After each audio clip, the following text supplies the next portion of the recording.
What's going on, everybody? Sorry about that. I've been running late today. I've had a weird day as it is. I just dropped a can. Not an alcohol can, a Monster can. I'm not drinking Monster right now. Way too late in the day. By the way, let me turn down the music a little bit over on Spotify. Also turn it down on my head. But anyways, sorry for the late, but welcome to Dermy's Daily Dictation. I'm your host, Dermy Wormy, a small dum-dum in the middle of Nowheresville, Kansas, talking out of a random room in his house. But I'm here to give you some of the daily news of the day, some of the daily updates, some of the other stuff that's going on. And again, I'm sorry for being late. Today was a weird day at work. Yes, I got off early, but it was crazy. And then I had to go outside, and I'm going to pull this picture up for you because I shared it out on Twitter, if I can remember where I put it. And I started, I'm going to be honest, I started playing with the puppies because our puppies are now getting up to 6 to 7 weeks old, okay? And they're starting to roam, get into stuff and things like that. So I had to go outside and, you know, start like spending time with them, interacting with them, engaging with them, try to, you know, bring them out to the world. You can see Prof's little taco right there, but you can see them. By the way, this one's named Angus. This one's named Pearl, as you can see, little Pearl. And then here's Brownie. So I had to go play with these guys for a little while and hang out with them. The only one that I've been able to actually like hold is Pearl right now, and Pearl's the one we're also keeping. My uncle's already laid claim to Angus, and Brownie still needs a home, but I'm not just gonna let anybody take these puppies. You got to be very special to take these puppies, because these are my puppies. Okay, these are my my little guys. Okay, so yeah, I'm very protective, and they're cute and adorable. But the only one we get to keep is Pearl right now. So I had to spend time with them. Then I laid down, took a nap, and I completely lost track of time.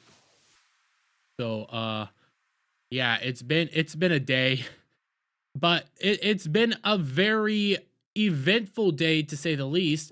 By the way, after stream yesterday is when we got one of our first topics of the day that we will be discussing. And then sometime today, roughly 10 hours ago or so, we had a Twitch update that I will be discussing, because that is 100% persecution of VTubers. There's no way around this. Twitch is outright persecuting VTubers, and it's so blatantly clear to the point that you could just pull Twitch up, go to a very specific tag called hot tub streams, and just see how bullcrap it is.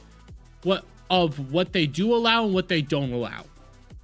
Okay, that's why we got Kirsch in the thumbnail, by the way. She's not going to come on stream. I just put her in the thumbnail because I needed a representation of VTubers of Twitch. So I thought Kirsch, because Kirsch is awesome.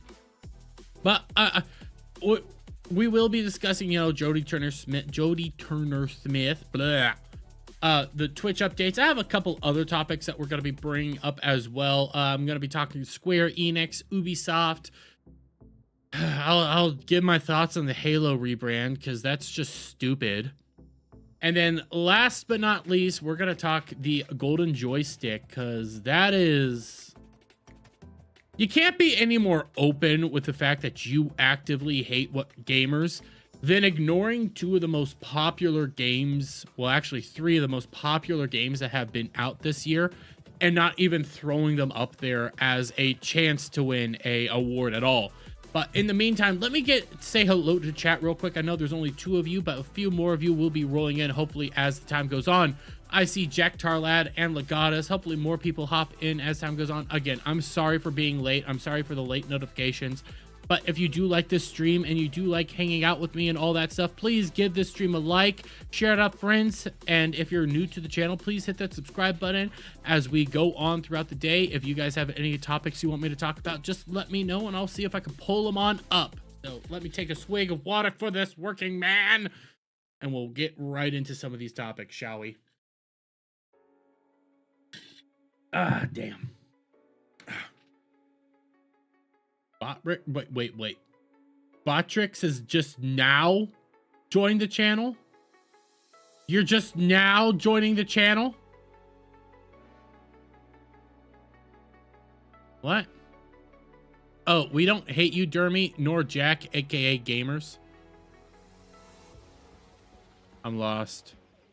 My brain just fried there for a moment. Anyways, let me pull up one of these simpler topics that we could just do a drive-by on, just to try to warm things up before we get into the two bigger topics. But the first topic we're gonna pull up is right here, and I don't even have the chat up on the article side. That's okay. I'm not gonna make this one into a video, by the way, but we had it going around and discussed that, hey, more than likely Ubisoft was going to be selling off part of the company, if not the entire company, finally taking it private after their stock hit decades low, and they were actually starting to see individuals in the company, in the shareholders positions themselves, start saying, hey, we should take this company. We were talking about some possible goings on and discussions about how Tencent and the Guillemot family might be interested in actually coming in and purchasing the company to help take the company private itself. Well, we come over here because it kind of seems like it has finally been relatively confirmed that they are considering it. Ubisoft appears to confirm rumors it is considering taking company private with Tencent. An Ubisoft spokesman appeared to confirm rumors that the company is considering taking itself private with Tencent. Last week, Bloomberg's Vinci Chan, Dong Chao, and Bennett I'm not even going to try anymore, claimed that Tencent's Holding Ltd and Guillemot family were considering options, including a potential buyout of the French video game developer after it lost more than half its market value this year, according to people familiar with the matter. The reported added the Chinese tech company and Guillemot Brothers Ltd have been speaking with advisors to help explore ways to stabilize Ubisoft and bolster its value, that people said. And this we've already talked about a little bit, but we come down here. Now, an Ubisoft spokesman appeared to confirm this is being discussed. The spokesman told VGC Ubisoft has noted recent press speculation regarding potential interest around the company. It regularly reviews all its strategic options and the interest of stakeholders and will inform the market if and when appropriate. The spokesperson added, the company reiterates that management is currently focused on executing its strategy centered on two core verticals, open world adventures and GaaS native experiences. I don't know what that is. But your open world adventures are garbage and everything else you do is garbage, so I don't really care.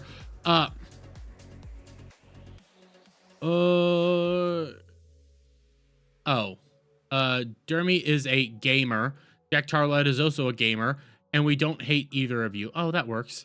I mean, yeah, Adam, Cloud, and Bug probably do hate me. Gal doesn't hate me. She enjoys me. Investment firm AJ Holdings previously called for Ubisoft to be sold and taken private. This we already know, but all I'm seeing is like, yeah, the possibility of Tencent buying out Ubisoft is becoming higher and higher to take the company private. The thing is, just because the company goes private doesn't mean it's going to change.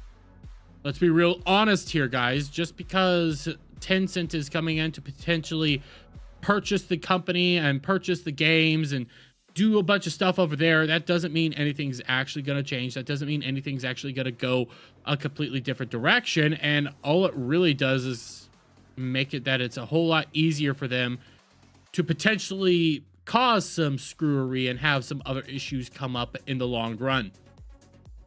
Oh, I just dropped the thing. Like, unless you're radically cleaning out house over at Ubisoft, like essentially Elon Musk did to Twitter, you're not going to change anything at Ubisoft. It's going to be the same company. It's going to do the same stuff. Nothing's changing. Jesus Christ. So why even put it into the ether that maybe, just maybe, we do sell it. That's not going to fix anything. Everything's still going to be the same. Everything's still going to be subpar. All you have now is 10-cent money to help prop you up and make you a little bit better. That's about it.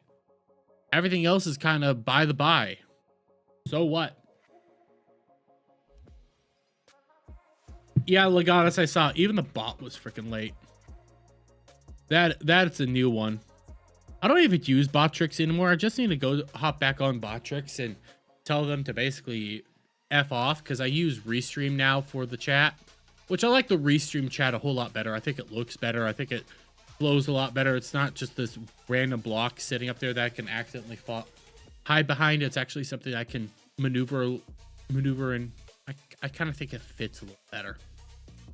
But for all of you still in the chat and still hanging out, let me get your guys' thoughts on this updates to the Ubisoft potential buyout, because guys, it's in reality, it's not changing. Like, I don't see Tencent in a million years actually purchasing the company and going like, okay, we're now going to radically change this. We're going to kick all the activists out and we're going to do this. No, Tencent just buys up a bunch of companies, basically bankrolls them, and just moves on. They have their fingers all over the place, so nothing is really changing there. And then I'll hit this other side topic real quick, because I really don't care, because it's not going to change much, and it's not going to like make anything better either. It's honestly just it's the same thing, just a different day of the week. Microsoft rebrands Halo developer 343 Industries to Halo Studios, announces multiple new projects are in development, and claims they are changing the recipe for new Halo games. Well, you changed the recipe for new Halo games when it came to Halo 5, let's be honest here, and I didn't mind what they were doing on open world Halo game. I wasn't opposed to it. I wasn't fond of it either. But if we're going to be super honest here, you guys botched Halo 5 so much with the multiplayer that Halo's basically dead. There's no real fixing this. There's no saving this. I couldn't believe you guys could get worse than what you did in like the Halo 4 era stuff. And was it Halo 4? Yeah, no, Halo... Yeah, Halo 5 was what they destroyed it on. I'm losing my track on which game was which. Because I'll be real honest, I wasn't opposed to Halo 4. Wasn't super fond of it, but wasn't opposed to Halo 4. But you guys really just screwed it all up with Halo 5. And then their latest Halo game, which was Halo 6 technically, but it wasn't 6. It was something else. That game was just... Jesus Christ. There's no real Halo game anymore. Halo's dead. You really killed it with Halo 4, and I know a lot of people have said like the last great Halo game was Halo 3. Halo 3 was the last fantastic one, perfect, all-around conclusion to the story. I would say Halo Reach was the last perfect Halo game. I know that's just moving it out by one game, but let's be honest here, there hasn't been a really great Halo game since Halo Reach. They've all been either middling or just constantly getting worse and worse. And when you actually had a chance to make everything better, what was the last Halo game? Let's see if I can actually open, because I haven't updated my Xbox stuff. Let me see if I can double check what the name of it is. Yeah, I can't there. Let's check Steam. Open up Steam. So this is just so I can remember which one was which. Because there was Halo 5, and then there was another Halo game after that, and I can't remember what that other Halo game was. So give me a moment. Halo. Halo Infinite? Was that? Yeah, Halo Infinite was technically Halo 6, but that was the last game that they put out that was just... God damn, it was bad. Well, okay. So it was good up front. When it first came out, it was good, but it was filled with bugs with the multiplayer. Certain platforms could work, certain platforms couldn't work. the actual like firefight system. The team death matches were only teams of 4v4. Then they had their more horde mode, which I liked horde mode a lot better, but you only had like 1 to 2 maps that you could do. You only had a handful of game types, and it was so buggy and basically unplayable. There was no point in actually trying to play the game over and over again. Then after the fact, they started saying, hey, we're going to be introducing all this stuff, but you waited too long to introduce it. And then you botched the game some more to the point that people don't care. You ruined Halo, which is sad to say. Like, Halo was this massive thing that you managed to just tear apart, tear down, and ultimately, just because you've made Halo Studios doesn't mean anything's going to change. Doesn't mean you've actually fixed any of your actual issues. You're still in the same boat. You're still in the same shitter. You're just the same company continuing to push the bullshit. I don't see anything different. But hey, Grump, how are you doing? I don't see anything different that's going to be going on here. Like, come on. It's the same stuff, different day. That's all it is. But I don't know how to do this. I don't know how to tell you guys this. Like, sorry, your Mario Monday game got to ya. Wait, what? Did his Mario game beat him down? Grump, did you get beat down by Mario? Sorry to hear that, buddy.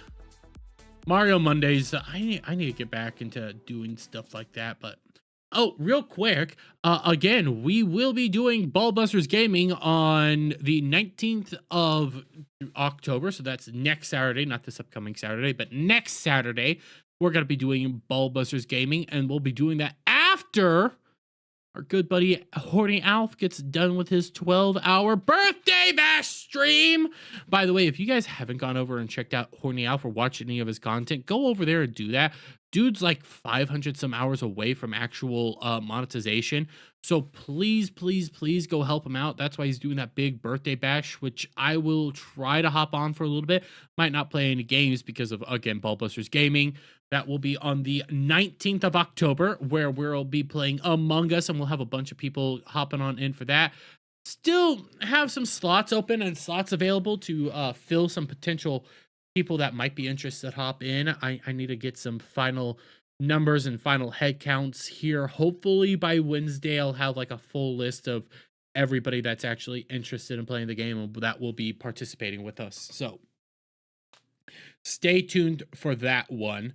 And also remember, this Saturday, no Saturday charity, taking it off. Mario plus Rabbids Spark of Hope, an Ubisoft game. Oh yeah. You know, like, I was interested in Mario plus Rabbids because that looks like a fun game. I saw the gameplay. It looked interesting. Never got into it. Now I'm not going to play it. Fuck Ubisoft. I ain't going anywhere near their shit. Kidding me?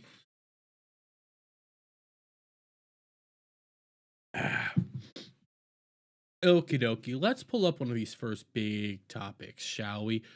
Because I'm thinking we should talk about this Star Wars The Acolyte topic, shall we? And as you guys know, I have to turn off the chats and everything like that, but we're talking Acolyte because holy shite, people don't realize what's actually going on. And I forgot to pull up one last article. Give me a moment. Again, I've been running late, so give me a moment.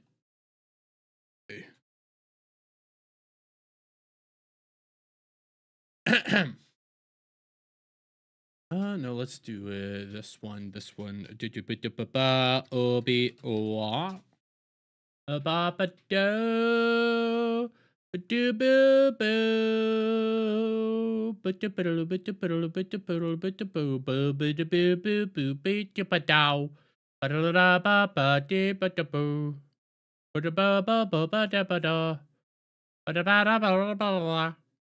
I'm trying to make sure that I get the right ones that I need. Again, I was running so late, guys, that I was not able to get what I needed. 3, so I need to get Yep, there we go. There we go. Got it. Got it. Got it. Got it. Got it. Got it. But let me see what's going on here. Norman Milton Lear, July 27th, 1922 to December 5th, 2023, was an American screenwriter and producer who produced, wrote, created, or developed over 100 shows, including Sanford and Sons, The Jeffersons, Good Times with Lead. Where is your racism now, Jody? That's true. That's true. But we'll get into that, Legatus, because this is just what the hell. But three on the count of three, guys. 1, 2, 3. What's going on, YouTube? It's your boy Dermy Wormy, and we're honestly like 2 months removed ever since the announcement of the Acolyte being canceled, and since the fallout of this, since the reasonings behind it, since the massive internet backlash that came about from the Acolyte getting canceled, which was insane to see. Well, it wasn't really that massive. And since then, we had this weird internet backlash that was put on by a bunch of tiny, insignificant freaks. We had individuals coming out left, right, and center, blaming racism, blaming misogyny, blaming all the ists and the isms, and it didn't really work because at the end of the day, the Acolyte was canceled because of two reasons. One, an overinflated budget, and at the same time, you also have to add on the fact that it had no viewers.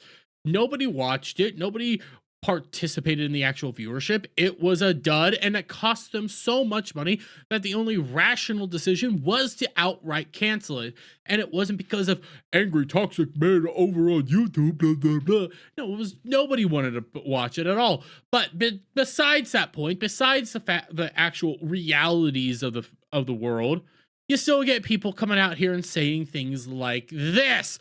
The Acolyte actress Jodie Turner-Smith accuses Star Wars fans of racism and charges Disney with failing to protect actors from alleged racism. Now, a lot of this started getting sparked up over here by Culture Crave yesterday when they tweeted out the actual article from Glamour, and they mentioned this a little bit, but we'll read the full Glamour interview aspect because they did this whole character piece on her. But Culture Crave comes out and says this: Jodie Turner-Smith blasts Disney for not defending hashtag Acolyte cast. They've got to stop doing this thing where they don't say anything when people are getting effing dogpiled on the internet with racism and bullshit. It's just not fair to say anything. It's really unfair. Well, I'm pretty sure she also forgets the fact that, yes, Disney did actually come out ahead of all this and say something. And here, I forgot to pull this up because actually a lot of people forget that this took place. No, I did it again. The Acolyte. By the way, shout out to the Wayfarer. I'm video mode, so I can't really participate with chat that much, but shout out to you. The Acolyte. I should have pulled this up beforehand. Again, running late.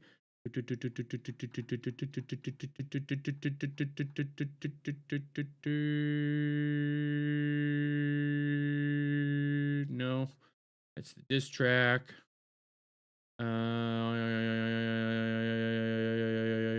Where is it?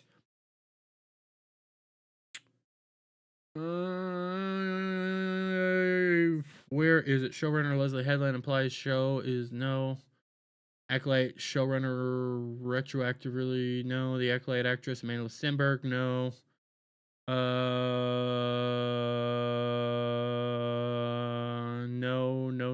No. Where is it? There was reports early on, and I remember this going around, of both Leslie Headland and Kathleen Kennedy basically saying that the show was going to fail due to misogyny. Where is it? Where is it? Star Wars The Acolyte, no. Anakin Skywalker, Star Wars The Acolyte for Future Les, Star Wars The Acolyte, Amanda Stenberg reveals, no. Where the fuck is it?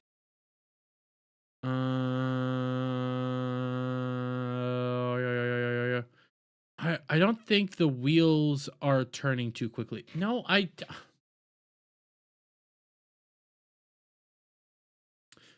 remember this article. It was from That Park Place.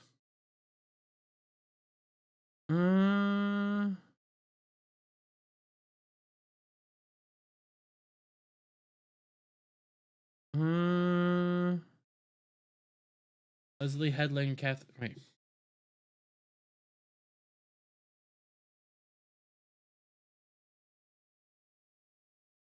Is a male-dominated space.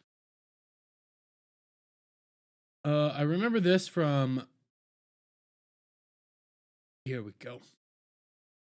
Here we go. I just got it. I just got it. And this came from May, by the way. I don't think Jodie Turner-Smith actually remembers the fact that, yes, Disney did actually say something in defense of the content and defense of the upcoming show. Lucasfilm head Kathleen Kennedy says women in Star Wars struggle due to male-dominated fandom. We also had reports that Leslie Headland also said similar things prior to the show coming out, and they both they both attacked and dehumanized the Star Wars fan base as just being sexist, male, misogynist pigs beforehand. So yes, actually Disney did come out and make a statement prior to the fact, but because they didn't come out and make a statement because during the show, you want to come out here and claim the racisms. But guys, she doesn't just, come out here and say simple racisms. No. She digs herself a hole, and we come over here to the actual Glamour article itself, and I'm zooming in because it's kind of hard to see it because it's such small text, but the show was unceremoniously canceled, allegedly due to low ratings, but in the weeks leading up to its season finale, the cast faced relentless torrents of racist abuse online from so-called fans who couldn't handle a black actor leading a Star Wars series, so you can already tell where this is actually going to go. But they end up talking about Amanda Stenberg and how she put out a diss track basically attacking all Star Wars fans as just being bigots. But we come here. They've got to stop doing this thing where they don't say anything when people are getting effing dogpiled on the internet with racism and bullshit. Jodie says of Disney's lack of response to the Acolyte reception. It's just not fair to not say anything. It's really unfair. It would just be nice if the people that have all the money, whether that be Disney or any studio, were showing their support and putting their feet down. She proposes, say this is unacceptable. You're not a fan if you do this. Make a really big statement and just see if any money leaves. I bet you it won't, because people of color, and especially black people, make up a very large percentage of buying power. They might find that it's actually more lucrative for them, but everyone using woke like it's a dirty word. Jodie, darling, my friend, my sweetheart, honey, pal. They did this at one point. Star Wars makes bizarre late-night tweet about racism and Obi-Wan Kenobi actress Moses Ingram, where they openly said racism's not allowed here, and we're proud to welcome her in, even though Moses Ingram was like number 5 of the complaints that they had for Obi-Wan. They put out a whole tweet about racism's towards Moses Ingram, racism's towards this character. How did that work out for Obi-Wan? Oh, it didn't. But where's all the backlash towards Obi-Wan, for example? Ewan McGregor, where's the racism that led to that show dying when people were criticizing Ewan McGregor and the Obi-Wan character? Where's the racism when it's actually being targeted more towards, criticism's actually being targeted more towards Luke Skywalker and The Last Jedi? Where's the racism in any of these situations where a white lead is being the target of criticism? Where's the racism then? Oh, it doesn't exist. It doesn't happen, because you have to only make it up when your show's bad and it stars a black character. That's the reality of all this. And you start saying it's all just racisms. It's just racisms. She she's hopeful that the tide will shift one day. Opinions change. What is in vogue changes. We're gonna get there at some point to that place where people stop having a stick up their arse about people of color being a part of of IPs that were created by white people. You know why? You know why? She asks. Because we're never going to fucking stop participating. When people can't envision sci-fi outside of an antiquated vision of the genre, being a person of color in the public eye is unforgiving. Actors like Jodie are attacked just for existing when ratings aren't as explosive as hoped. It seems that the blame falls on them. We don't get to fail upwards like a lot of white men, she says. It just feels that some people are allowed to grow and others have to be perfect. And if they're not perfect, even when it's great, people want to fucking tear it apart. I'm sorry your show was bad. I'm sorry everything about it was bad. I'm sorry your character, which was just a lesbian space witch, was an awful character. Okay? This show's bad, but you try. This is what happens. These people always have to try to come out here and hide behind identity politics, fake virtue signaling, and try to explain it away as just racism, sexism, misogyny, bigotry, so on and so forth, because they can't accept that they were just in a bad show or their character was just bad. It's this astounding feat of just pure incapability to recognize that. And I want to take this again to this whole notion of we'll just target the black audience. We'll just target the black audience. There's an article, and I'll pull this up again, so give me one moment. And I remember this article. I actually have this one bookmarked, so give me a moment. I remember this one. Trust me. Doctor Who. I need to scroll down a little bit more. It was a odd article because I remember this one. I remember this one. 1, 2, tenant. No. Ha ha ha ha ha ha ha. No.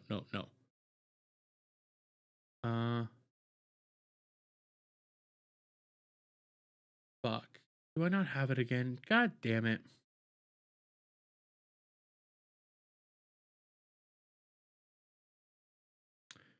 I lost it. God damn it. Where is it? Where? Jinx Monsoon. There we go. Because I'm back. And because when we talk about, targeting specific groups, specific demographics, specific things, and ignoring the all-around target, the all-around actual fan base and the actual areas that people actually care about, I can come down here to this particular article from Jinx Monsoon of Slate, in which this drag queen person thing decided to come out here and start saying, well, we're gonna ignore the straight white men of Doctor Who, and we're just going to be targeting the gay audience. Because, to quote Jinx Monsoon, by the way, I know a lot of people might not even watch this season of Doctor Who because it's taking such a decisively queer step. However, if they watch it, I think they'll see that we're just actors playing characters, and if they don't watch it, then who needs them? I truly believe that for every fan who we lose to transphobia, we're going to have 2 or 3 more coming in because they're excited for trans representation.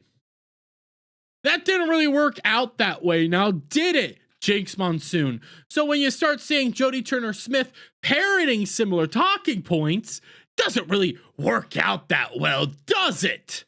And again, hides behind the whole victimhood mentality, hides behind this whole idiocy when we just have to remember that Jodie Turner-Smith also said this famously. The Acolyte actress Jodie Turner-Smith claims Star Wars is very patriarchal. And again, don't just take Bowning's word for it. We'll come right on over here to the actual interview she did and where she says it. We'll keep it vaguish. Jodie, can you tell us about your character? Okay, well, let me try to talk about this without getting fired or murdered. So my character, you know, she's a powerful leader. She's a powerful leader. Yes, yes. Yes, yes. In a very woman-centered world, which I was very excited to kind of be in that, because I feel like Star Wars is very like patriarchal, so it was kind of cool to have like this sort of woman-centered figure. Yes, Star Wars, the very patriarchal world where there's no leading women characters, not like one of the fan favorite characters that was throughout all of the original trilogy was Princess Leia, who was not just a princess, but an actual leader and a representative commander within the rebel forces. It's not like any of that's actually ever happened. It's not like strong, independent female characters that were actually well depicted within Star Wars have ever existed. But here's the thing, Jodie. See, here's the overall thing. All you have is identity politics. That's all you do. All you have is fake victimhood mentalities and fake virtue signaling. Jodie was a part of an awful series, an awful show. That's it. And when you're coming out here saying all this, proving that you don't know what Star Wars is, and then you get criticism from actual fans, actual Star Wars fans, you have to hide behind the fact that you're black, and then you start demanding Disney come out here and do something about the racism of fans, when in reality, Disney knows a whole lot better than to do that again, but also you ignore the fact that they did it. Kathleen Kennedy came out ahead of the fact and actually defended you.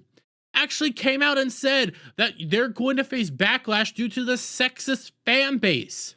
It's hard for the show to grow. This all happened. You had the defense. And guess what? Still, your show got canceled. Still, it was abysmal ratings. Nobody watched it. Nobody cared because it was an awful show.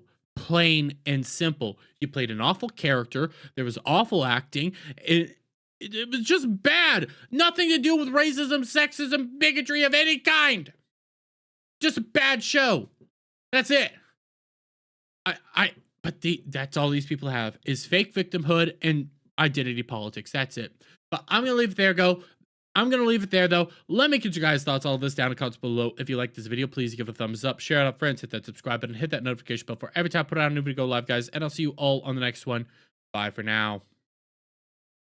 And I see Quill in the chat. And yes, he brings up Mace Windu. Mace Windu was a popular character, a very, very popular character. People love that character. People adore that character. But, I mean, come on. Who actually thinks that way? Who actually cares about Lando Calrissian? I mean, he's just a black dude. Who actually was interested in Finn and the sequel series? Nobody's cared. Not one person has ever cared about a character's gender, sexuality, race, all this stuff within Star Wars. If you're a good character, you're a good character. If you're a bad character, you're gonna get criticized. It's plain and simple. This isn't rocket science, but for most of these people like Jodie Turner-Smith, it somehow is rocket science because they're too idiotic to actually figure out anything besides the fact, and they're so stuck in this victimhood mentality that any and all criticism must be because of my racisms. But let me get caught up in your guys' chat because I saw a lot of things going on. Alpha Omega, hail to you. Of course, Disney didn't say anything. It's a business first and last. No, Disney did say something, guys. People were going around saying Disney didn't say anything. Disney didn't say anything. Disney didn't say anything.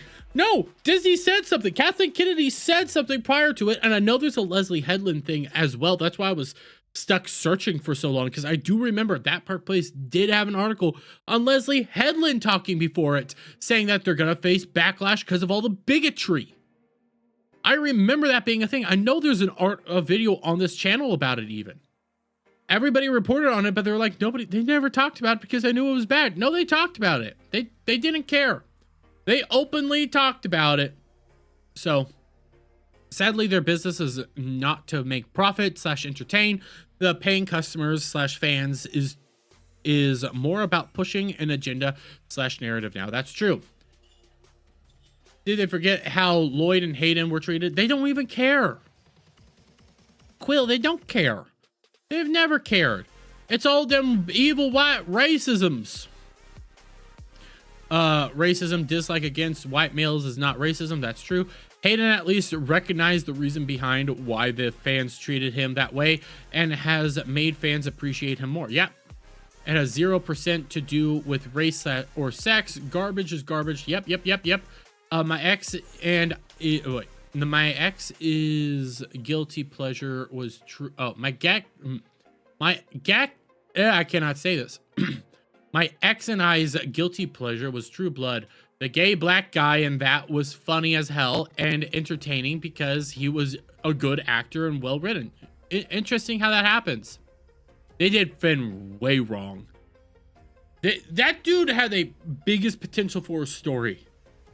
There was obvious signs that he had some form of force sensitivity. There was signs to that. But no, we're just going to make him into a clown. We're just going to make him a laughing stock.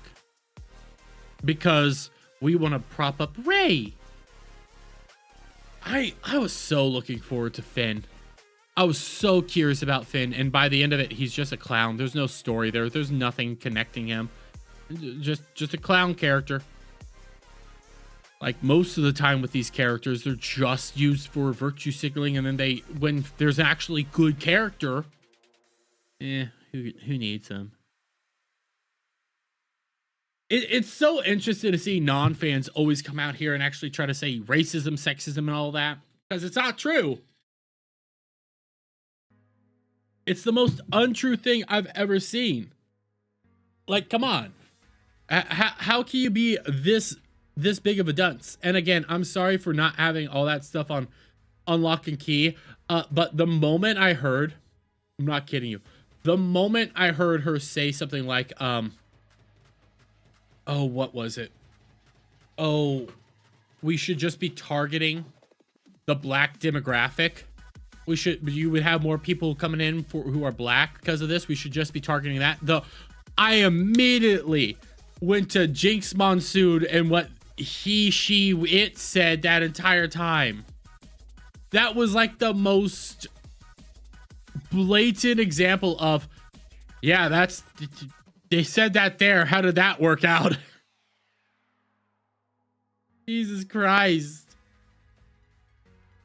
To play devil's advocate, the first Star Wars character who was hated with passion was a black man. So no. Okay, so right and wrong. Played by Ahmed Best. The media is the one that made it all about Ahmed Best. Fans hated Jar Jar. Fans just hated Jar Jar. Although, like, it wasn't Ahmed Best. It was Jar Jar. Because here's the thing. Here's the thing that the media is not able to tell you and will never actually tell you. And what actual fans, real fans will always acknowledge. We can separate art and the artist. If we're criticizing the art, which is Jar Jar, we're criticizing Jar Jar. We don't care about Ahmed. If Ahmed Best came out here, and now he has after the fact, but if Ahmed Best was going around back then saying all these evil racisms towards me, then people would criticize him. But he wasn't doing that. That was actually the media saying that. I just saw Shock's mad. Shock's mad. Oh, I'm doing so. Damn it, they're using Kelsey again. I knew they were going to be using Kelsey since Rice is gone. But not even using Worthy that much. Oh, but who do you want to? But back to the topic. Normally fans just criticize the character. Like, take Luke Skywalker, for example. Modern day Luke Skywalker, I would be terrified of, and I don't like Jake Skywalker at all, and I despise Mark Hamill. I still like Luke Skywalker. I could still watch Luke Skywalker. It's hard because I hate Mark Hamill so much, and Mark Hamill more than likely hates me for the way I vote. But there's a good example of it. Like, I can look at Luke Skywalker and be fine, but I'll criticize Mark Hamill because Mark Hamill's a dunce. Same goes for actually Mace Windu. Mace Windu, fantastic character, wonderful character, well created, and very little work went into the original like prequel version, and then they did more work within subsequent material. Actor, why am I blanking on the guy's name? The actor who plays Mace Windu, whatever. Can't think of his name off the top of my head right now. He's a dunce as well. 100% a dunce. Darth Jar Jar is real, by the way. I will always stand by that. Darth Jar Jar is real. Had no problem with Daniels being gay, 3PO. He played a great character, exactly. Darth Jar Jar, it was not till a decade after the prequels did I even know the voice actor was black. I didn't know either. I didn't know until like a few years ago that the actor was black. I didn't know that, and I didn't care. Been 3 years since you watched any Star Wars. I don't blame you. I started rewatching. Would have been Jackson.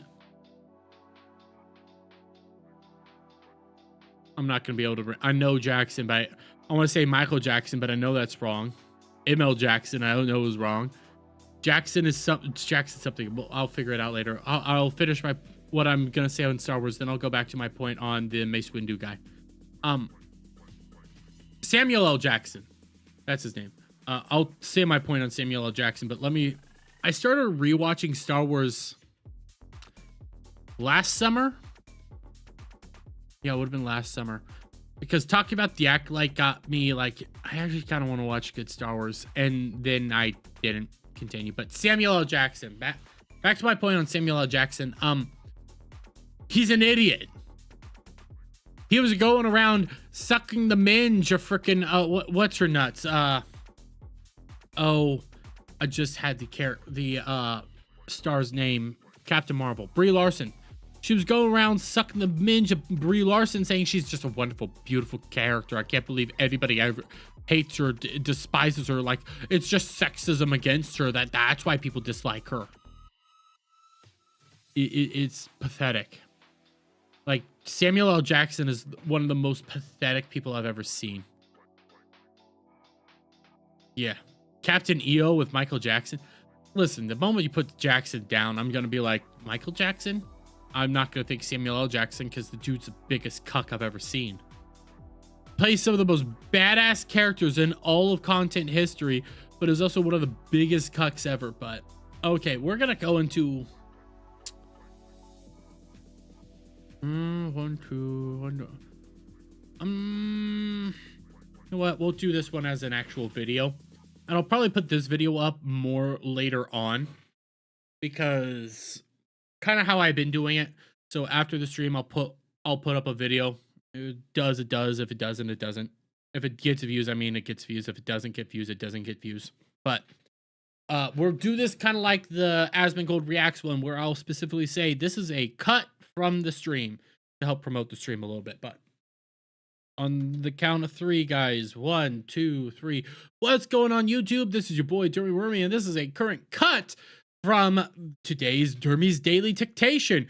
And this is a particular moment and stuff because I do talk a lot about Square Enix. I like what Square Enix has been doing as of late. I do not think Square Enix is this evil monster that everybody's trying to depict it to be. I believe it's going to be actually a good thing. Legata's chat's going to stay up this time because it's a cut. Keep the chat up, that way people can know that this is a part of a stream. But I've been talking a lot about Square Enix, okay? I've been very upfront and how I view them in a very high regard, since they did come out here and admit, hey, we're screwing up. Okay, we're struggling. We're losing a buttload of money. We need to fix the ship. We need to fix everything that's going on here, and we need to turn this ship around. I've talked about how they're radically changing their actual business plans, pursuing very aggressive multi-platform decisions, focusing in on unforgettable experiences.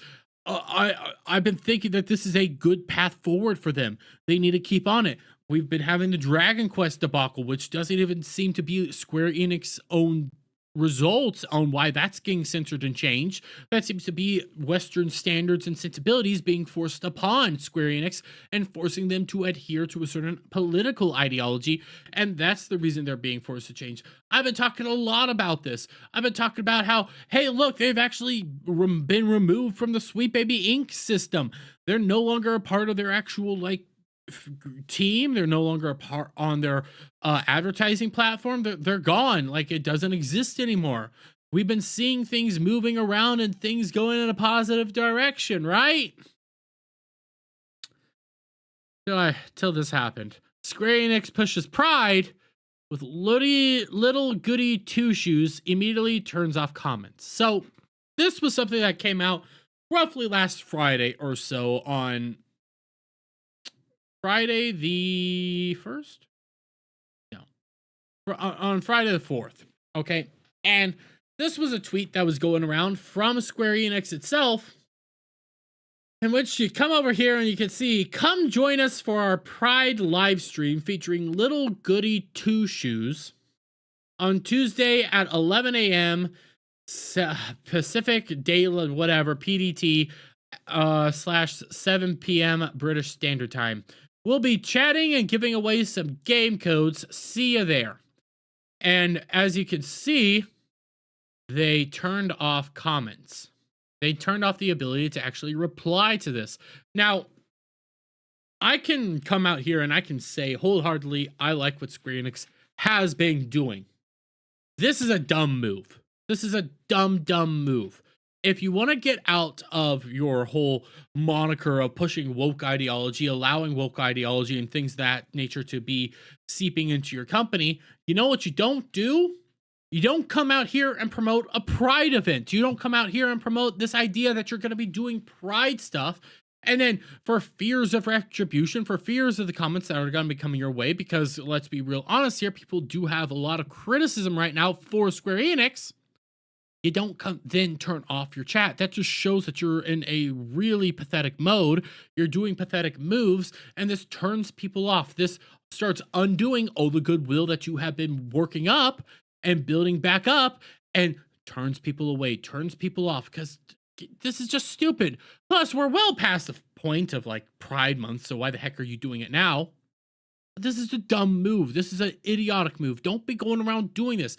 I can understand, oh, well, Pride's Pride. It's not that big of a deal. I can understand some companies coming out here maybe saying something like that, like it's not this big of a deal. And maybe Square Enix has that mentality. It doesn't matter. You're in a very bad situation. You have been put in this situation because of your adherence to a very specific ideology and allowing this ideology to start seeping into more of your Western-based company. And now when I see your Japanese-based company coming out here doing the exact same thing that the Western-based companies that you ended up shutting down are doing, this doesn't breed hope for the future. This breeds animosity, and this makes it a whole lot harder to believe that you're actually writing anything, that you're actually fixing what you actually hurt, and you're fixing your response with the fan base. This just makes me believe that you're still pushing your ideology. That's all this does. And it makes me believe that a lot of the criticism of the company might not be because of Western influences, and it might be at the company itself. Now, I have no bearings to actually believe that. I have no real connective tissue to fully make that a definitive statement that Square Enix is still pushing this. But I could say, this is a dumb move. Don't do this right now. In your wake of trying to correct the ship, correct the company, don't be coming out here and putting this out and then turning off comments. Because all you're doing is inviting people to go what are you hiding? Why don't you want us to communicate? Why don't you want to do this?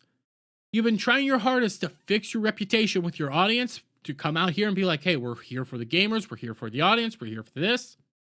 Then why turn off the comments? Why shut it all down? Why do anything like that?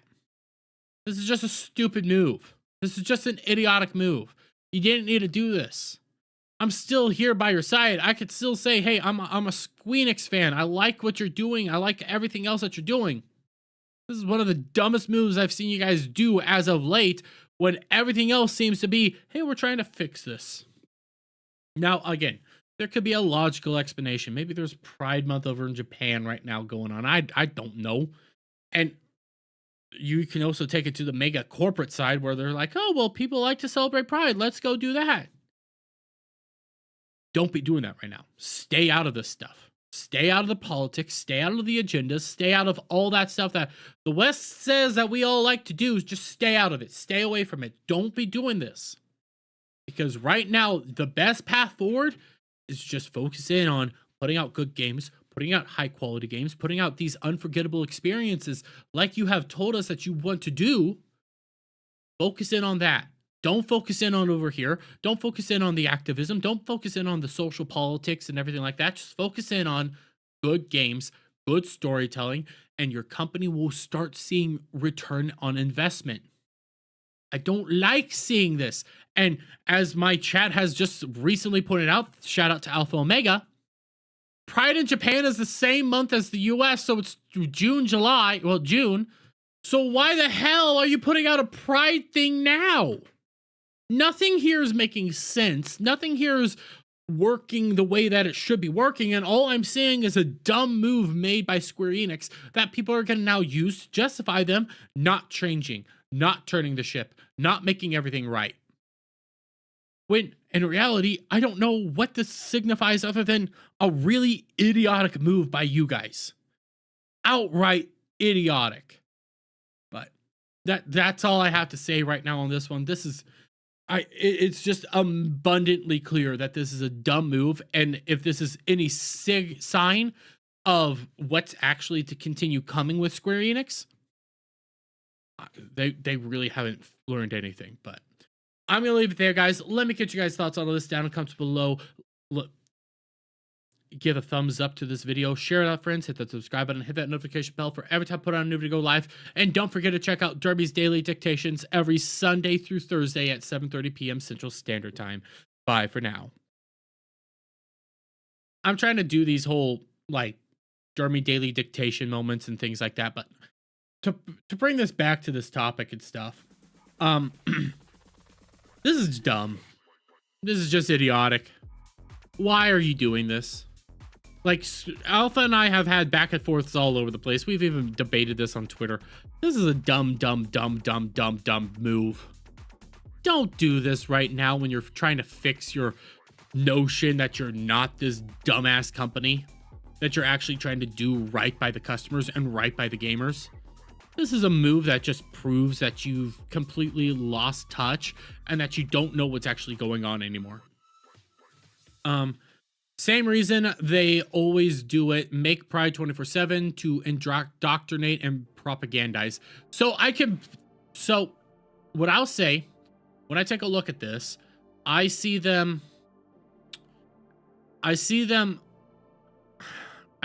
like that's what the activists do. That's what, you know, the cynical black-pilled version of me wants to knows is something that a lot of these companies do. But at the same time, all I'm seeing is them turning the ship, and then I see something like this, and it's like, come on. Like, the game's supposedly good, too. I haven't looked into it. I might look into it, but then you see it promoted with Pride, and it's like, Jesus Christ, I don't care. You're not ingratiating yourself with the audience like you should be. You should be trying harder to ingratiate yourself with your audience and fix the damage that you have caused by joining this garbage stuff. Joining Black Girl Gamer, joining Sweet Baby Inc., going with this ideology, fix what you've already broken, and then go to like these weird social things. And you don't even have to do like Pride. You could just be like, hey, here's a fun thing, or better yet, stay out of it. Like, to be fair, if if Pride Month wasn't the way how Pride Month is, if Pride Month legitimately was just gay people walking down the streets, waving flags and being like, hey, we're here, we're celebrating gays, I would still think it's weird, but I'd have less issue with it. How Pride Month actually is like this holy holiday that's sanctified, that you can't do anything wrong during this time. And seeing people like fillet themselves in front of Pride, it's like, no, this is disgusting, this is disturbing, don't be doing this. If it was the way that we were all told it's supposed to be, have less issues with it. But if it's the way that it truly is, I do have issues with it. I do have issues with what we're doing here, and I don't like what we're doing here. It's stupid, it's idiotic, and it doesn't make anything better. It just chases more people away. And by the way, guys, if you are liking what you're seeing on this stream, if you are liking the show, Dermy's Daily Dictation, please, guys, give this thing a like, share it up, friends, and subscribe to the channel if you're new to here. I greatly appreciate it. Every like and share helps this channel grow, helps this channel become more sustainable and more profitable. Yes, I'm not trying to, you know, do the whole, oh, DSP, oh man, super chats are really low.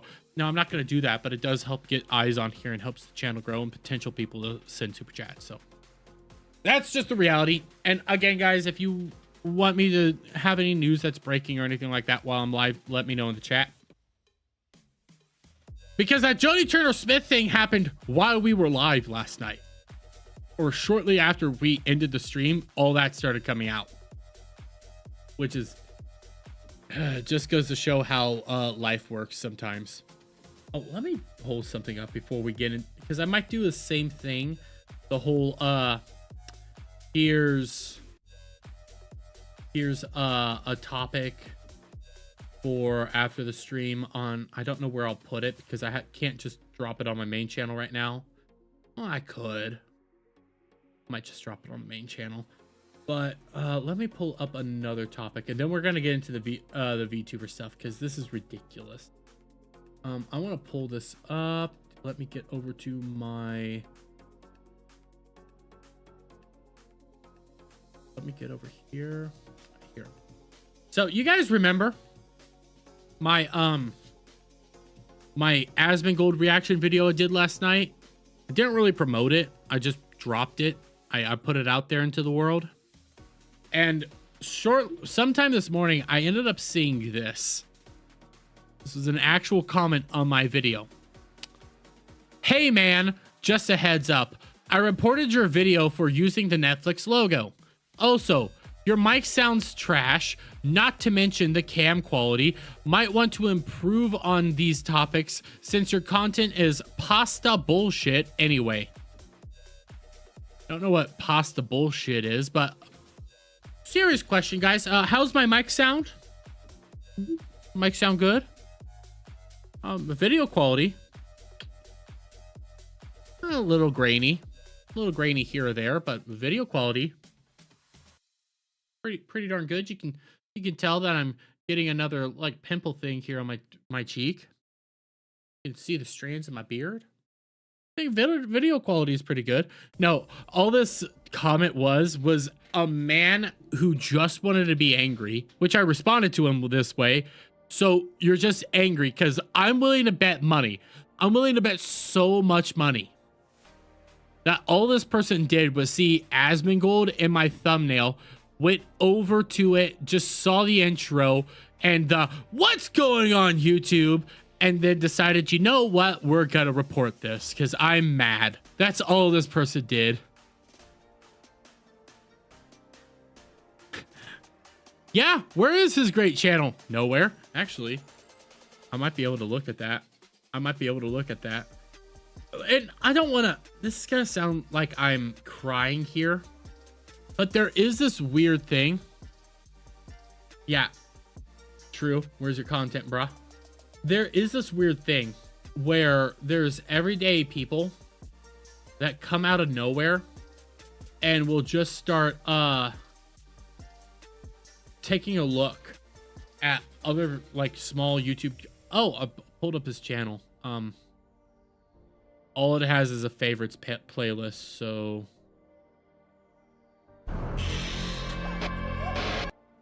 Nope, nope. Just stop. Shut Hey, up. guys. Shut up. Shut up. Shut up. Stop it. Because there's things here. I just want to check out their favorites thing. They just have a bunch of favorites. That's all they have. I'm not going to share their channel around because it's like I'm sending hate. They don't even have content. But okay, I'm gonna say this because I do think this is somewhat true.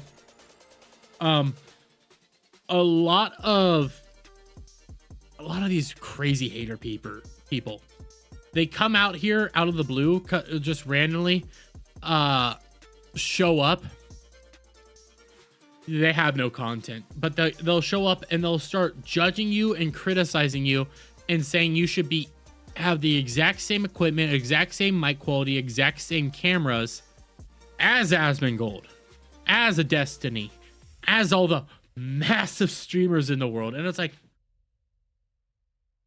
half that shit costs money that I can't afford.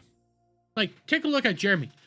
He just now got a Sony camera, and that camera is like able to actually I can't afford all that shit, neither can I. But that camera that Jeremy has, I looked it up, that's like a $700 camera.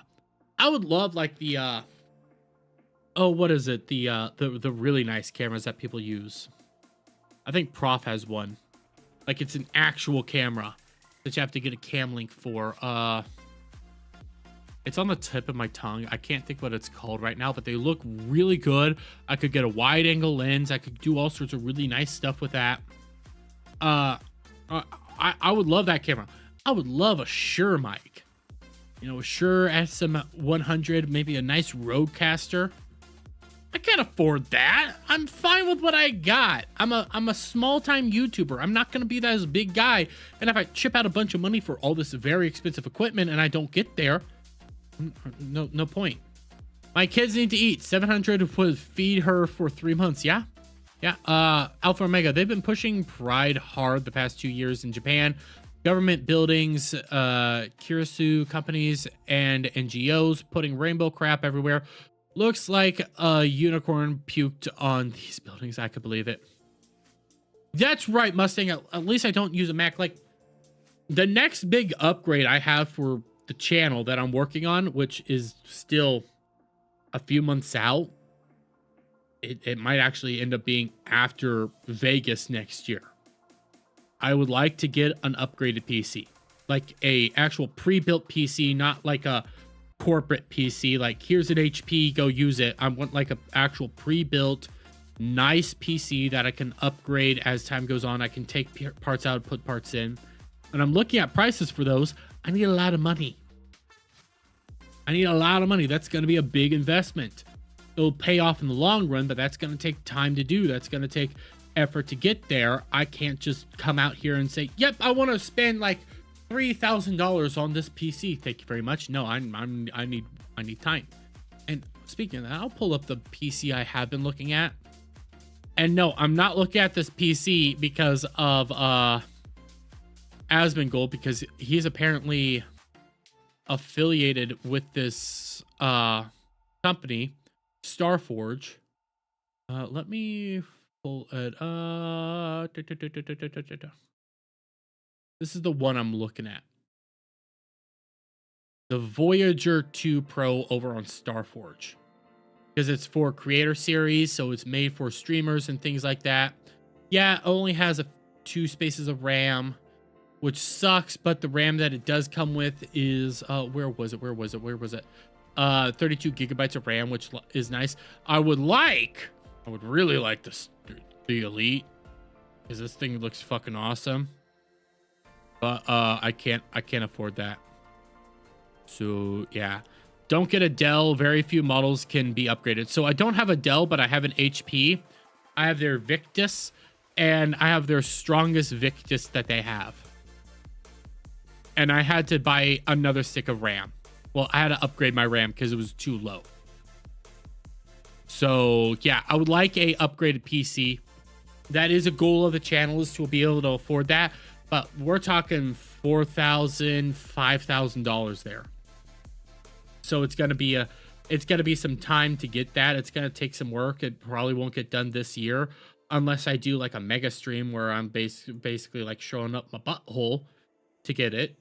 That's a joke, by the way. I'm not actually going to do that, but that's going to be, that's an ultimate goal of the channel. That's an ultimate plan to get there. And it'd be nice to get there. It really would. But here, I'm going to do this real quick because I don't think we're going to get to the golden joystick thing today. So I'll save that for tomorrow.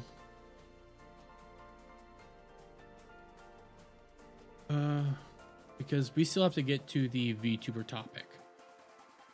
I'm going to save these for now, and we'll save the golden joystick stuff for tomorrow. Oh, we could still hit the golden joystick tonight. We'll put a pin in it for now. But let's get into this VTuber story, because this is insane. This is gonna be our magnum opus for tonight, because yeah, I have Savvy pulled up right now, but we're not gonna start on Savvy. We're gonna come over here. So guys, on the count of three, guys, on the count of three. 1, 2, 3. What's going on YouTube? It's your boy Dermy, and I'm coming at you with another video. And today we're going to be talking some VTuber news and some updates to Twitch guidelines, because it's 100% a proven fact now that all Twitch is doing is persecuting and subjugating VTubers for no apparent reason other than the fact that they're more popular than their fleshy counterparts, which are real world women. And why did this all pop off? Well, we'll come over here because Twitch decided to update its terms of service.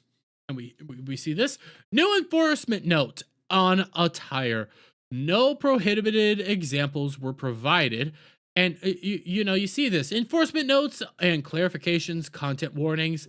When you're evaluating reports for sexual conduct attire, it's just one factor we will use in making a determination on whether conduct is acceptable. We recommend streamers wear attire that would be publicly appropriate for the context, location, and activity they are broadcasting. For example, workout clothes would be appropriate for a fitness stream, and a swimsuit would be appropriate for a stream from a public beach. Okay, and you can see like, hey, there's some interesting stuff here. There's, if you are in a setting such as a pool, hot tub, or beach that may not be real, props do not require water within them for use to still consider you in the correct context. See, you could be a hoe. You could do all this stuff. You could be like a little hoe girl. Oh, I'll come over here to bow. Actually, no. You could be a hoe. You could dress up all slutty all you like. Oh, well, come over here to this particular Twitch streamer and VTuber enthusiast, Leah Kitties. Twitch has now confirmed that VTubers' hips must be covered. I can think of many VTubers who don't have theirs fully covered, me included. The issue is commissioning new outfits to meet ever changing guidelines is expensive and time consuming. Be aware of this clarified rule.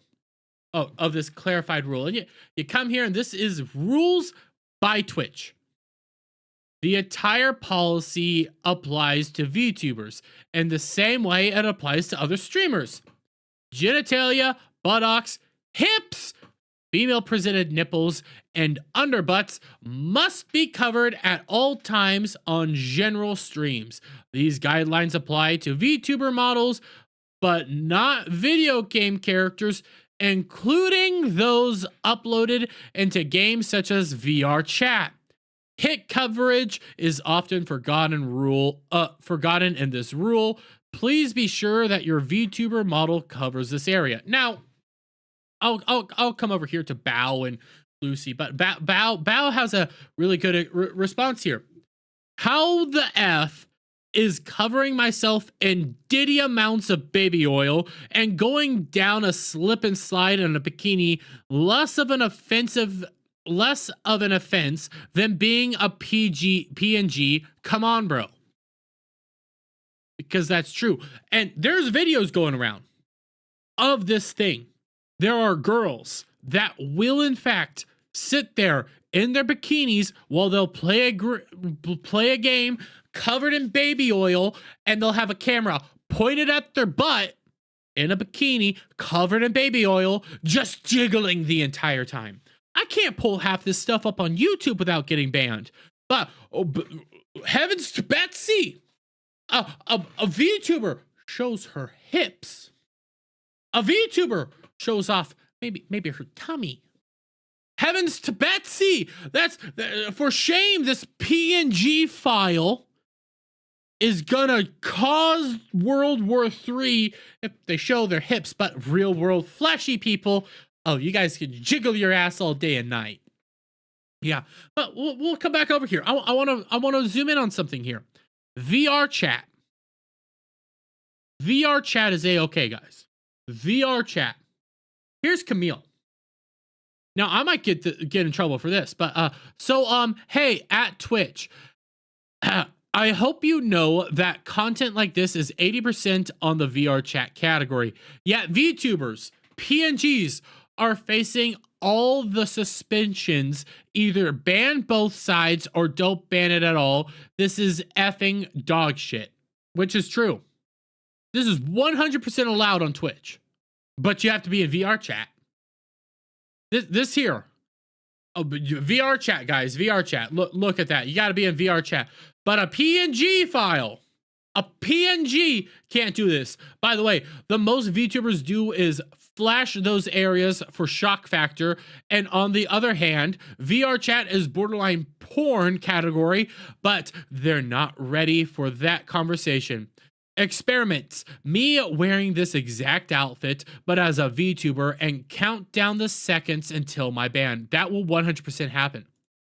We've been seeing other content creators get banned for this exact same thing. We've been seeing tons of other content creators get banned solely for wearing a one-piece swimsuit for 5 minutes. Not long. And oh, you wore a one-piece swimsuit and didn't show anything naughty, didn't do anything naughty, you wore it for a short amount of time, you're banned. Oh, but this is a-okay. This is approved content, guys. This is 100% good and just content right here. Oh, what else do we have? Oh, Bagster. VTubers, cover your hips. Also Twitch, front page, recommended IRL streams. Again, I might have to censor a lot of this for this video, because half this stuff I don't think I could show on YouTube because it's so graphic. But PNGs that wear a one-piece swimsuit, that's a no. That's a bad. Can't be doing that. Can't be showing that. Oh, but girls showing borderline everything. Real women, actual women showing borderline everything, that's okay. That's fine. There's nothing wrong there. But heavens to Betsy, if you show your hips, World War III is gonna begin. Freaking the devil's gonna rise up, the world's gonna end, and the apocalypse happens because you showed your hips. If it's not already apparent, all this is 110% proof that Twitch has it out for VTubers. Twitch hates VTubers, and I cannot figure out why. Why do you hate VTubers? Why do you despise VTubers? Most of them don't show anything more than maybe underwear from time to time, and it's for shock content, like Camila said. They don't actually show the naughty bits. They don't show anything, and they do it for shock content. If they want to go the full bore and show off all their characters' fake bits, they're going to do it on their Fansleys or OnlyFans, which, by the way, half their Fansleys and OnlyFans always get hit because, oh my gosh, you're a fake girl, not a real girl, and all the real women get angry about it. All we are seeing is this weird depiction of the real women are more important than the fake women. The real women get to show off all the bits they want, and the fake women don't. And you come over here to Kirsch. And I think Kirsch 100% nails it on the head. There should be a zero difference in rules and rule application in VR chat models versus VTubers. It makes no sense that there is a difference. Or maybe, just maybe, stop being anime racist and treat VTubers like the flesh tubers on this site. Actually, I'd say treat the flesh tubers the way you treat VTubers on the site. Make the girls have to abide by the rules that you keep applying on them. Make the real women have to abide by the exact same rules in the exact same situations that all these VTubers have to go by, because they constantly get this push and fear of bans just for how they look, just for their model. They can't even be super racy, but their model could be maybe too much cleavage. Oh, you're banned. Oh, maybe too much tummy. You're banned. Oh, heavens to Betsy, you showed your hips. You're banned. Make the real women have to abide by these rules. That's what I'd say. Either none of them have to abide by it, or the real women should abide by the rules that you set out for the VTubers. This is double standards. This is 100% double standards. And it doesn't make much sense because VTubers constantly pull in gobs of money, tons of money. One of the most successful streamers last month during their Subtober event, where people get a buttload of money, was Iron Mounts, an already massive VTuber. She was one of their top streamers, top earners on the entire site.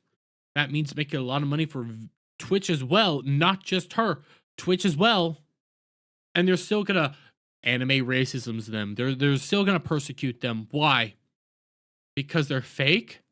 There's no real justification for this. There's no real understanding for this. Nothing here makes sense. Nothing here is logically consistent, and it just shows that you hate VTubers for the sake of hating VTubers. But I'm gonna bring you over here to Savvy, because Savvy says a very concise, smart thing. Hi at Twitch. Can you please explain your draconian rules on fiction? I'm having a hard time understanding who puts these rules forward. A full team of people had to look over this and review it. I'd just like to see the people proud of their choices. Art cannot be harmful. Fictional characters aren't harmful. My own body reflects more closely to the fictional characters than the lovely women on the left. Will I be banned if I return to Twitch simply because I'm built different than her? Either both are okay or neither are okay. If anything, art should have less rules than real humans. But even then, that's weird to give it to, given your own rules. But it's nice to see you're still targeting things you don't like and allowing things you can easily take advantage of. Your staff seem to really hate VTubers despite them making you so much money. Perhaps they should all just leave since you don't want them there. Then you can maintain your cycle of OnlyFans chicks doing silly rule pushes and constantly having to change rules uninterrupted. Yeah. No, uninterrupted. Yeah. Yeah. Why is it that this chick here is under more scrutiny, more persecution, more attention than this here? What's the difference? What's the difference between the two? Somebody, legitimately, tell me what the difference is here. Because this is all we're seeing is persecution because one's fake and the other one's a real one. And I would argue the real one is more objectifying, dehumanizing, and more objectifying and dehumanizing than a fake one. At least the fake one's not an actual character. At least the fake one doesn't really exist. This person isn't a real person. But this one, oh my God. Now she's basically a porn star. She's basically a softcore porn star, and that's where she gets her money from. There shouldn't be a double standard here. There shouldn't be any sense of a double standard because all we're seeing is persecution because fake characters get popular and actually make you money. But oh my gosh, the real girls, we want more of them for some reason, even though the fake ones make us more money. Nothing makes sense. And I actually agree with Savvy. Imagine this. Imagine this. Let's say all the VTubers decide, you know what? We're tired of living under these restrictive parameters. We're tired of dealing with all this. What's going to stop them if Kick or Rumble goes to one of these girls, one of these massive streamers, and say, hey, we're going to offer you this mega deal over on Rumble or Kick. Here's a buttload of money. Here's a contract. Come over here. We'll guarantee you more money, more views, more success on our platforms. What's stopping one of those guys from doing that? And the rest of the girls seeing that and go like, you know, she's doing a whole lot better over on Kick, Rumble, YouTube than on Twitch. Why don't we go over there? What's stopping that? Because that one move, all the girls have a much better time over on Kick, be able to do a whole lot more on Kick, be able to do a whole lot more on Rumble, be able to do a whole lot more on YouTube. YouTube rules aren't a whole lot better, but just for the sake of argument, I think they'd go. If they know that they're getting much better situations over there, they'd probably go. They don't have to deal with these bullshit rules. They'd go. It'd be a whole lot easier for them. But hey, Twitch wants to burn it down and persecute individuals for the sake of just being fake. That's all I see here. And I'm going to leave it there, guys. Let me get you guys' thoughts on this down in the comments below. If you like this video, please give it a thumbs up, share it with friends, hit that subscribe button, hit that notification bell for every time I put out a new video go live, guys. And I'll see you all on the next one. Bye for now. And I'm going to turn on your chats again, guys. And I'm going to see what you guys had to say, because I did see Alpha Omega say something interesting. And let's see. Don't you dare wear a bikini at a beach. I have plans. Don't you worry. TwitchCon last year, there were a bunch of likely true rumors of FleshTubers offering favors to Twitch staff if they came down on VTubers. Bunch of rooms that needed a blacklight cleaning. Those are just rumors. There's no proof of that, but it wouldn't shock me, especially because the CEO of Twitch, he shared out his like his homepage and the people he follows. A lot of them were the OnlyFans twat nuggets, and only one of them was Iron Mouse. So he liked VTubers, right? He followed Iron Mouse. All the other ones were just twats. Twitch doesn't care. The pseudo cam whores hate them, and they suck and flock. Yeah. Yeah. Would not shock me. Wouldn't shock me. More real with all the ink and injections and surgeries and plastic on the image on the left. Yeah. You're not wrong. This chick on the left, 100% is actually probably less real than the PNG tuber. But the PNG tuber is a bad person. Well, VTuber is a bad person just because they're a PNG file. This doesn't make sense. Make this all make sense. Make this logically make sense. And YouTube isn't much better. That's why I was mainly signaling out Rumble and Kick. YouTube has its own issues. YouTube allows interesting things to be monetized. You know, male genitalia or dildo. They allow for naked yoga. They allow for all this stuff, but heavens to Betsy. You show a little too much skin. You show VTubers doing a little too much. That's a bad thing. That's why Kick, Rumble, maybe more likely Kick, because Rumble still has infrastructure issues it needs to work out. But let's say it's either of those two. Either of those two platforms goes to the Iron Mouse. Let's say they go to Iron Mouse, the largest VTuber. And they say, hey, we like what you're doing over there. Here's a contract to come do it for us full time. We'll get you a lot more money. A lot more money and a much better cut. Because I'm on Kick. The reality of Kick cuts, oh God, those are nice. I've only had one supporter on Kick. That was Dom. 5 gifted memberships. I made a decent chunk of money there. A lot more money than 5 gifted memberships over on YouTube. And if I was monetized on Twitch, I'd be making even more money than what I make over on Twitch. It's insane. Yeah, people are saying it's because anime is or looks like CP. Yeah, and those are the anime races. Those are the people that don't know real anime and don't know real content. They just say, "Oh my god, look over here," and I just realized my Spotify was muted. "Oh my god, look at all this. You're just Pieto because you like this fake thing," and it's like, no, it's a fake thing. Doesn't lead me to do anything. And I don't remember if it was you, Alpha or Omega, or somebody else. This was back when I was first starting. Somebody told me to do a video on, I think it was, I know Kirsch and them ended up reacting to the actual stream, the actual video itself. But I want to say it was BuzzFeed went to Japan and was trying to say that manga and stuff leads people to be CP, and it's like the math wasn't adding up, and it was more like causation doesn't correlation doesn't equal causation kind of situation. I don't remember that was you, Alpha or Omega, or maybe that was Vinzinger that asked me to do that one, and I never got around to doing it because I couldn't get the video to fit right, and I couldn't figure out how to actually approach it at the time. Now I probably wouldn't mind doing it because there's an actual doc that they have there, but that would be a full day of streaming to go over that doc because it's insane, and it probably would be like Adam. I'd probably do Adam, me, and I might reach out to some of the other anime fans to go over that one. Remember when Dermy was straight? No, Steve. But do you remember when you were straight? Like, serious question. I never remember when I was straight. Not one bit. But how long have we been going? Hour and 30? Yeah, me either. Yeah, I didn't think you were straight. I always knew you were pretty gay, pretty flamboyant, pretty flamboyant.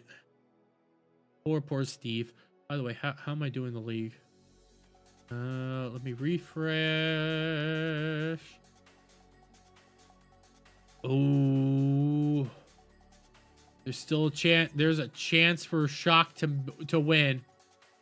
There's a chance for Shock to win. But I will say this. Again, I can't pull this up because of the fucking league chat being right there. Tomby finally lost the fucking match. Tomby finally lost in our entire fantasy league. Motherfucker. British dude has been 4-0 this entire time, and he finally got his first fucking loss. How? I think I do look. It looks like I won. There is a chance because it's close, but it does look like I won, and I won thanks to Kelsey. So I'll be taking that one, and I picked up Dak Prescott because fuck it, and I'm dropping a player that fucking I don't get it. Okay, Shock tells me, oh, pick up a bunch of these players because they're good players. Okay, I pick them up. Oh, they're all shit. You keep giving me shit. You keep doing me wrong. You do me dirty, Shock. Every fucking week, you do me dirty. So I'm going with my gut on a lot of these things now. I'm going with my gut. My gut feeling is what I'm going to go with. I'm going to figure it out from there, or we're just going to go from there. But, hey, I beat Shock next week. Next week, I'm up against Prof. That's going to be a hard one. Not gonna lie, that one's gonna take some time, and my offer's still out there. I will pay people for your best player for 1 week. My offer still stands. Fuck off, Legatus. There is a chance, by the way, AJ Brown comes back next week. If AJ Brown comes back next week, I'm in a much better position because I also get my 2 best running backs coming back. Both Montgomery and Dobbins come back. I can play Sermon. That freaking Shock did tell me to pick up Sermon. I could play some good players next week in replace of Kelsey and Worthy. Problem is, I probably won't have a tight end, but I can make that work because Chiefs are on a bye week, and I might have to play Prescott over Allen because Allen decided to twist his ankle. So there's that. But okay. Let's see this. What the fuck was this thing? I don't.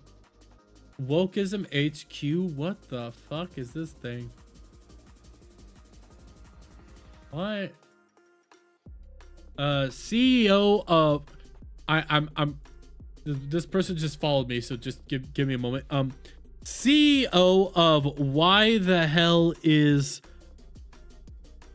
either 05 or 50 characters limit for Elon. Why the hell is 50 characters limit? Jesus Christ. This is weird. This is all weird. I hate life. But should I do the Golden Joystick Award thing, or should I just save it for another time? I got 2 badass tight ends. I'll trade you one. I need just one for next week, so I'll talk to you behind the scenes, Steve, because I just need one for Prof, because Chiefs are out next week due to bye week. So, but do you guys want me to try to do the Golden Joystick thing, or should I save it for tomorrow?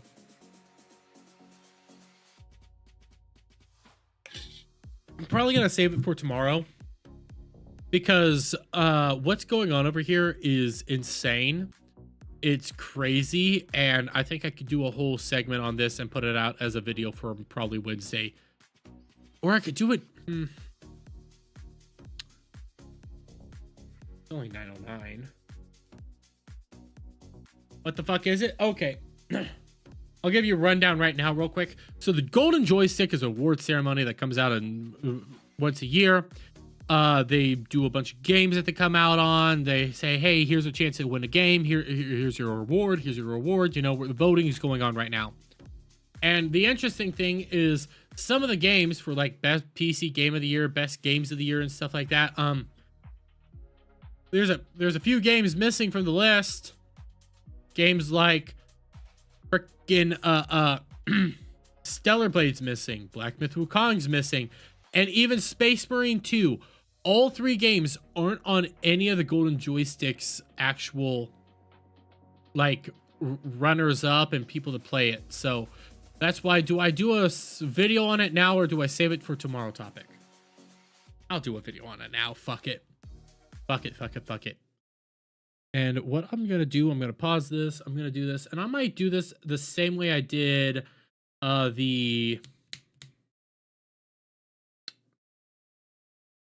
what was that video that I did that I'm going to put out later?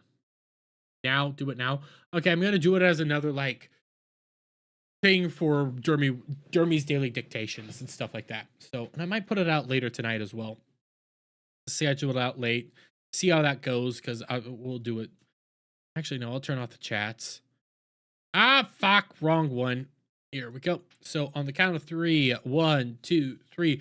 What's going on, YouTube? This is your boy, Dermy Wormy, and we got award ceremonies coming up now for video games. Video game awards of all sorts are coming around. Soon we'll have the Game of the Year awards and blah, blah, blah.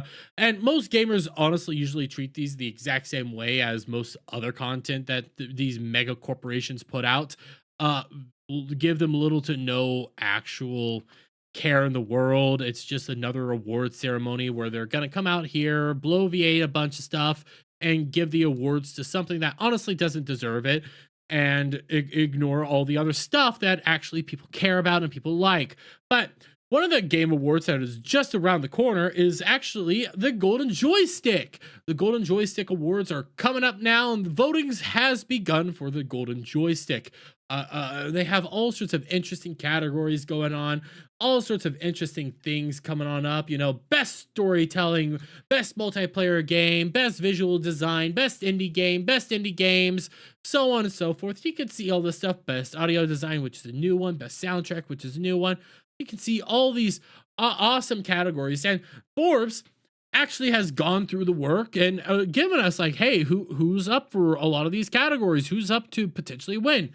Best storytelling, 1000X Resist, Emo the Smiling Man, Final Fantasy Rebirth, Like a Dragon, Infinite Wealth, Lorelei and Laser Eyes, Tactical Breath Wizard, and you can see a bunch of these games. Best multiplayer game, Helldivers, EA Sports, so on and so forth, Technic, Sons of the Forest. Best visual design, Astro Boy, Black Myth Wukong. Oh wait, what? Wait, are we all getting this wrong? Oh, the Game of the Year. Okay, never mind. Best visual design: Black Myth Wukong, Harold Halbert, Metaphor Freeze. Well, I'm not even gonna try. Hellblade 2. Best indie games. You can see all these games. You can see all this stuff. Best indie game self-published. Yada yada yada. Still Playing Awards. Oh god, Jesus Christ! Minecraft. Still Playing Awards. Mobile. If you ever do have a mobile awards, you are immediately a lesser human being. Studio of the Year, 11 Bits, Arrowhead, Capcom, so on and so forth. Best Game Expansion: Alan Wake 2, Destiny 2, Diablo, Elden Ring, God of War, World of Warcraft, Jesus Christ. Best Audio Design: you can see it. Best Soundtrack, Best Lead Performer, Best Supporting Performer, PC Game of the Year: Animal Well, Baltimore, Frostpunk, Sanctifiery, Tactical Breach Wizard, UFO. Console Game of the Year: Astrobot, Dragon's Dogma 2, Rebirth, Helldivers 2, Prince of Persia, The Lost Crown, Legend of Zelda: Echoes of Wisdom. Now, I want you guys to kind of take a note there. There's games missing from, you know, console games of the year, best PC games of the year. Now, we could probably argue these probably shouldn't belong in the best PC games of the year. Maybe best console games of the year. Like even best early access, Pal World. There seems to be some games missing from this, and we'll come over here to Cabrutus, and he points this out. The Golden Joystick Award is pretending that Wukong doesn't exist, which is actually wrong. They do have Wukong up for an award, just not best game. That sold 20 million copies in less than a month and is highly appreciated among gamers. Also, pretending that Space Marine 2, another extremely well-received game, doesn't exist. Funny, because both Space Marine 2 and Black Myth Wukong showed the middle finger to DEI and political correctness bullshit and just cared about making a good game, a good, fun game. And they got it right. These awards are not for people who love video games, but you know, he singles out Black Myth Wukong, he singles out Space Marine 2, which, yes, in fact, Black Myth Wukong, which was one of the fastest growing games of the year, wildly successful. People craved this game. People were saying that this has a good chance to win Game of the Year. One of the best games they've played in a long, long time. No, I know it's up for like best visual design and stuff like that, but it should be more than likely up for like best console game or best PC game, more than likely best console game of the year. So you have that. Obviously, Space Marine 2, which was hugely successful, wonderful game again. Top it out, surpassed 2 million copies already sold of this game last month. So this game's still breaking records, still doing really well. Total success of a game. But there's another game that definitely should be on best console game of the year.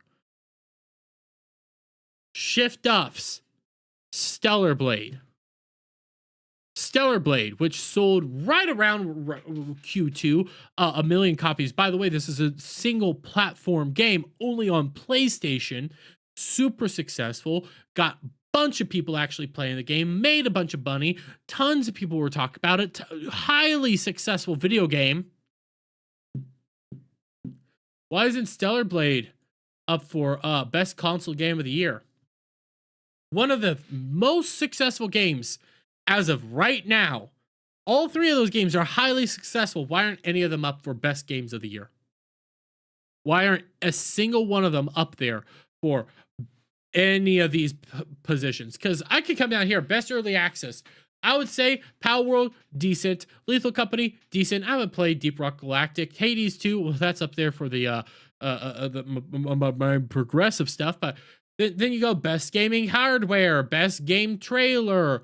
Where is any of these titles here? Most wanted game. Nothing's up here. And you don't see these two games. Well, these three games. You don't see any of these three games on here except for one position, which was, again, scrolling back up, best game design, best like world design, something like that. Like the best art was where Black Myth Wukong actually is. Yeah, best visual design, Black Myth Wukong. There's no There's not a single spot here for Space Marine 2. There's not a single spot here for Stellar Blade, and there's not a single spot here for the Game of the Year, particularly in the best gaming section for Black Myth Wukong. They have to throw Black Myth Wukong up here for best visual design, because you got to throw it up there somewhere. But hell, Stellar Blade, fantastic game, beautiful game, should be up there. Black Myth Wukong definitely should be up there. Space Marine 2 definitely should be up there, and they're not up there. Why? Because they don't follow the actual logical path. They don't follow the norms, and they didn't do what the gaming journalists and the gaming media wanted them to do. They went out and did their own thing and actually decided to put out good games. Now they're getting punished for it. This is a joke, and this is just more reasons as to why all these award shows, all these award ceremonies are just pathetic jokes. Every time they come out here, they just put up the safe, correct things to do, and when you have resounding successes, games that were amazing, that everybody was ranting and raving about, no, we're not going to put them up there. Why? Because they're not approved. That's why. Again, they had to put up oh, actually, no, I stand corrected. As of right now, best visual design. You also have Space Marine 2. So they give them chances to come over here and get these, here's your participation trophy. But we're not going to say that you were the best games of the year. We aren't going to sit here and say that you deserve any of these best games of the year or best dealings of the year. Like, despite the fact that, people ranted and raved and they were super successful, we're not going to put them up there. No, we're going to put up Astrobot, which, yes, a super successful game. Final Fantasy VII Rebirth, again, super successful. Helldivers, successful. Prince of Persia, don't even know what's going on there. And Dragon's Dogma 2, which, yes, Dragon's Dogma 2 saw a massive push in the beginning and then fell off a freaking cliff because it was such a broken game. Why is that even on this list? Unless you had the top tier performing systems, it wouldn't run. So why are you even throwing this game on the list? It doesn't belong up here. Stellar Blade should. I know nothing about this Prince of Persia game. Why isn't Black Myth Wukong up here? Why isn't Space Marine up here? Those were actually successful games. Why aren't they there? Oh, because not approved. Not a part of the approved narrative. That's why. But what do you expect? Award shows are BS anyways. But I'm going to leave it there, guys. Let me get you guys' thoughts on all this down in the comments below. If you like this video, please give it a thumbs up, share it with friends, hit that subscribe button, hit that notification bell for every time I put out a new video go live, guys. And I'll see you all on the next one. Bye for now. And I'm going to do this. I did that all wrong. But yeah, to be brutally honest, I am gonna take a screenshot of that. Like, they are up for awards, but it's very clear and very self-evident they're only up for the good design. That's the only reason they're up there. Like, they were ranting rave, so we'll give you good design, but we're not gonna say that they have a chance to be good games. So I'm gonna take this real quick. I'm gonna tweet this out. To be fair, both Black Myth and Space Marine, I cannot spell Space Marine, are up for awards, but they are only for visual design.